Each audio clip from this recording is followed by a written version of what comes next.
शन्नो भवतु मे गुरुपादपांसवः।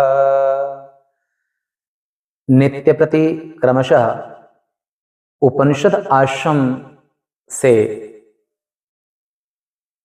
आप श्रवण कर रहे हैं दैवी संपद विभाग, दैवी संपद विमोक्षाय निबंधायासुरी मता। दैवी संपदा जो है, दैवी संपत्ति, दैवी गुण, ये मुक्ति के लिए, ऐश्वर्य के लिए, धन धान्य ऐश्वर्य समृद्धि सुखों के लिए होते हैं। आसुरी संपदा जो होती है वो बंधन के लिए, दुखों के लिए होती है। भगवान ने अर्जुन को गीता के 16वें अध्याय के पहले श्लोक में बात कही कि हे अर्जुन, जो दैवी संपदा है वो दैवी संपदा जो 26 प्रकार की होती है। माने दैवी संपदा में 26 गुण है दैवी संपदा के।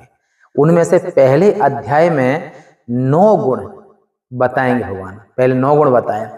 अभयं सत्व संशुद्धिर ज्ञान योग व्यवस्थितिः दानं दमश्च यज्ञश्च स्वाध्यायस्तप आर्जवम्। अभय, भय से रहित अवस्था।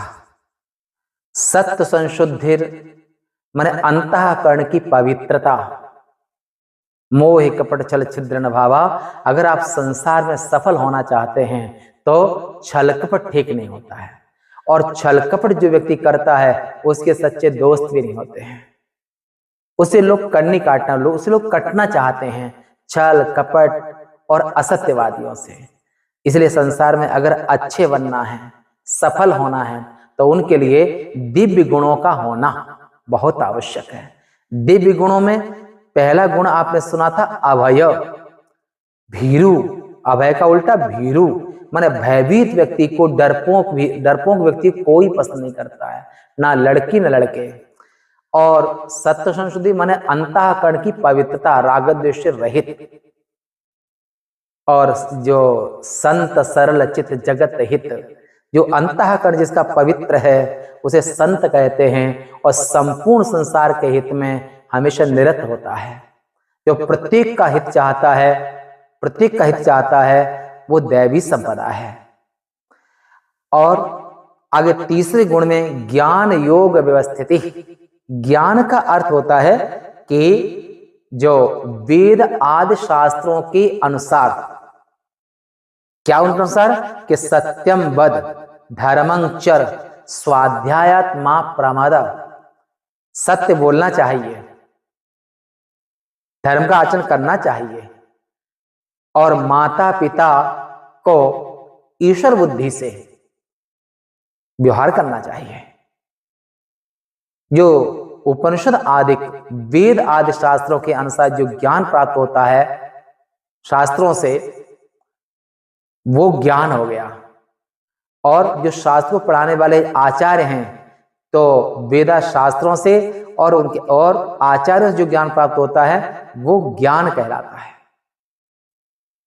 और योग का अर्थ होता है कि मनुष्येन्द्रियाणां एकाग्रं परमं तपः। मन और इंद्रियों को आत्मस्थ करना। स्था प्रत्यय सप्तमी अर्थ में आता है। मन और इंद्रियों को आत्म भाव में एकाग्र करना, देह भाव से, और इंद्रियां और मन विषयों की गुलामी ना करे, वो आत्म भाव से, वो मन और इंद्रियां आत्म भाव से अगर रहती हैं, आत्म भाव का चिंतन करती हैं और अनात्म भाव का बाध करती हैं, माने अनात्म भाव का त्याग करती हैं, ये योग है। योग कर्मसु कौशलम। वो गीताकार कहते हैं कि योग, और जो गृहस्थ आश्रम में है, विरक्त आश्रम में है, राजा है, प्रजा है, जो भी हैं, अगर कर्म किए बिना कोई रह नहीं सकता है। न क्षणं तिष्ठेत अकर्मकृत। अगर शरीर लिया है तो एक क्षण भी आप बिना कर्म के नहीं रह सकते हैं। तन से कर्म होगा, मन से कर्म होगा, इंद्रियों से कर्म होगा, वाणी से कर्म होगा, ये भी कर्म ही है। परंतु मन, वाणी और कर्म आत्मास्थाय, आत्मा को केंद्र में रख करके, और आपकी वाणी बोलेगी, शरीर में धार्मिक चेष्टाएं होंगी, शरीर से आप आप शुभ कर्म करेंगे, शिव अभिषेक करें विधिनाना, विप्र जिमाए दें बहुदाना।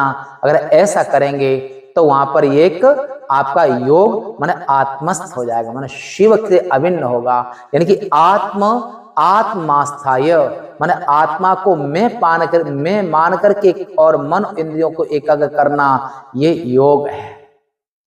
अनात्मा यानी कि देह को मैं मान करके जो व्यवहार करते हैं वे अज्ञानी कहलाते हैं। निज देह को मैं मानना सबसे बड़ा ये पाप है, सब पाप इसके पुत्र हैं, ये पाप का भी बाप है। तो ये आपने यहां तक अभय को सुना, अंतःकरण की पवित्रता और उसके फल। लोक में भी पवित्र दिल वालों को सब पसंद करते हैं, और भगवान भी मोह कपट चल छिद्र न भावा, निर्मल मन जन सो मोह पावा। तो जो मन को मन से पवित्र होता है, मन से जो है निश्चल होता है, उसे भगवान भी पसंद करते हैं, और संसार में तुम्हारे दोस्त पत्नी पति वो सब भी पसंद करते हैं। और ज्ञान माने शास्त्र और आचार्य ने जो बताया है, वेदांत शास्त्रों के द्वारा जो प्राप्त हुआ है वो, और उनकी व्याख्या आचार्यों ने की है, उनके जानने वाले जो आचार्यगण उनने की है, वो ज्ञान हो गया। और योग का अर्थ हुआ कि आत्मनि स्वस्मिन भावा स्वभावा, अपने आत्म भाव में मन और इंद्रियों को एकाग्र करना, ये योग है। ऐसे ज्ञान योग व्यवस्थिति, इन्हें मन को एकाग्र रखना, ये दैवी गुण है। आज तक